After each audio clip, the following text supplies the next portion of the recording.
and today I'm here with my January TBR. Just like last month, I will just be going over some of the books I would love to get through in the month of January, not necessarily talking about all the books I have to get to, because that's too stressful. But I do need some kind of order in my life, so that's why I'm doing these TBRs. There's a stacks of books, you can already see them. That's for another video I'm filming today, so spoiler alert for that. But let's just start off with this video. I'm gonna start it off with the galleys that I have that are coming out in February. If you don't know, I get galleys from non-galley in exchange for an honest review, and I like to get to those the month before they come out. So the ones that are coming out in February, I'll be reading in January. So yeah, this is the list. I didn't write down the authors again, so I'm sorry for that, but I'll pop up pictures on the screen. So the first one I have is the Gilded ones, which this one I've had since like the beginning of last year, because it was supposed to come out like in the beginning of last year.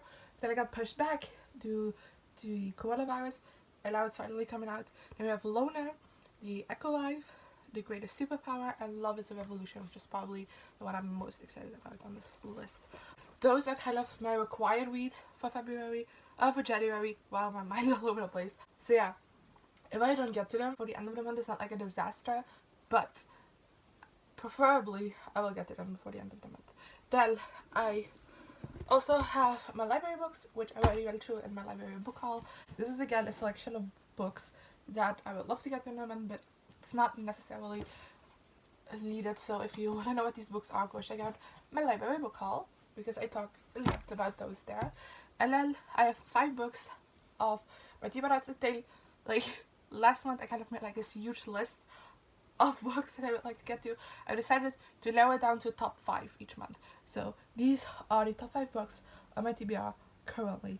So these are books that I physically own and I would like to get through in the month of January, just like on top of my mind at the beginning of the month. That's basically it. So yeah, let's get through them. The first one is A Beautiful Foolish Endeavor by Hailey Green.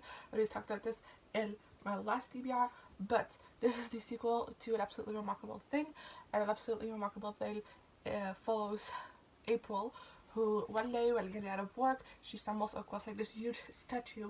She thinks it's like a fun art project, so she calls over a friend and they make like a fun YouTube video about it.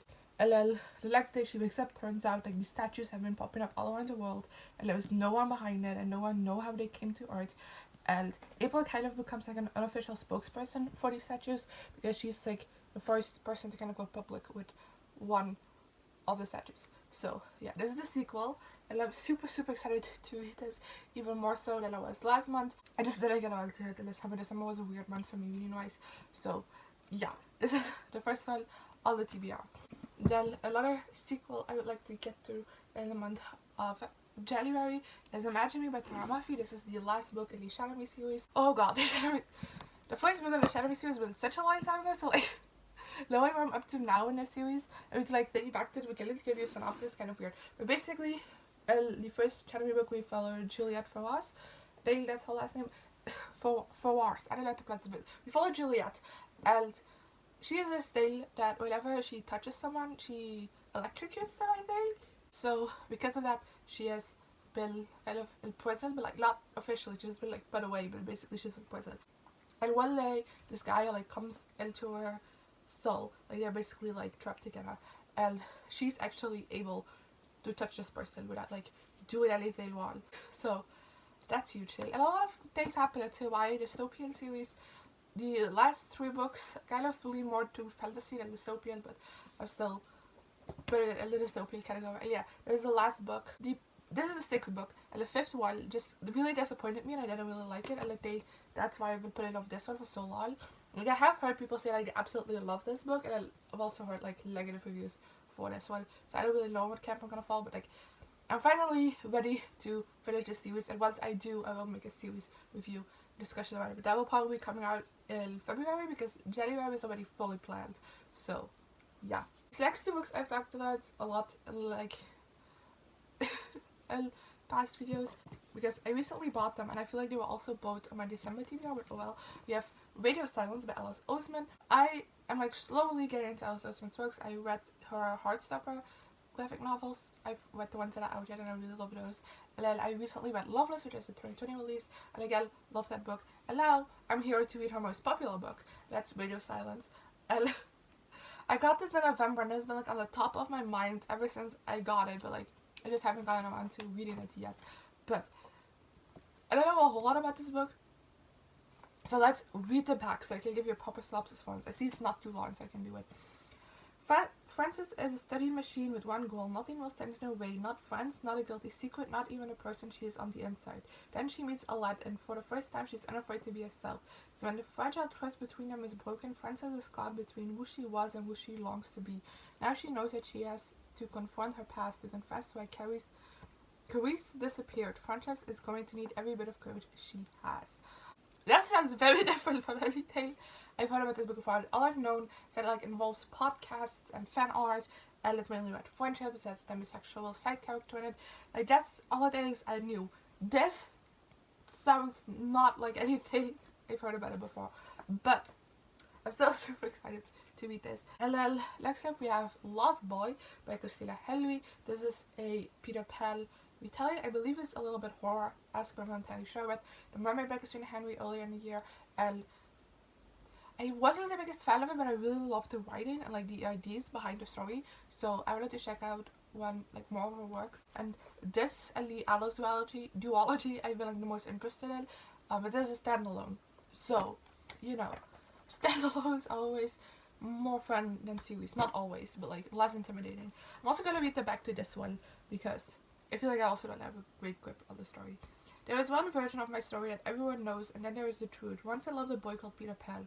Peter brought me to his island because there were no rules and no grown-ups to make us mind. He brought boys from the other place to join in the fun, but Peter's idea of fun is sharper than a pirate's sword.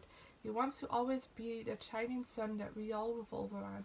He'll do anything to be that sun. Peter promised we would all be young and happy forever. Peter will say I'm a villain, that I wronged him, that I never was his friend. Peter lies. So, yeah, it's a Peter Pan retelling and follows Hook. So, yeah. And then lastly, for today, is Pet Sematary by Stephen King. I haven't talked about this book for a while, but just for some reason these past couple of days, I've just been really itching to read it again. I'm not gonna read the synopsis, I don't have a lot to say about it. I'm not gonna read it because it's in Dutch, so that's too much translating work. But in 2020, I've been like very much dipping my toes into horror, and Stephen King is a part of that. I read Misery by him in the year and I really loved it. So wanted to pick up my books, and Pet Sematary is one that has come highly recommended from some of like my favorite booktubers. And I know this just deals with grief, and it isn't necessarily scary, but it is like very touching, and I'm super excited to get to this book as well.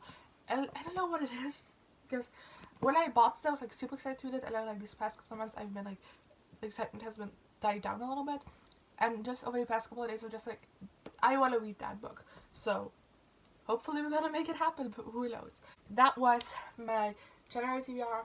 I know I didn't say a whole lot, but it's like I said before in the beginning, it's more of like a, this is what's on my radar, and what I would love to get through was at the top of my mind in the beginning of the month. It's not necessarily a set goal list of books I want to hit during the month. So yeah, if you want to know if I actually read any of these, you have to check out my wrap up at the end of the month. But until then, I would love to know your thoughts on these books in the comment section down below, so I know which ones to prioritize. And I guess I'll see you guys next time. Good. Here I am again, the same old situation. Why does the God thing have to be so complicated? Sure.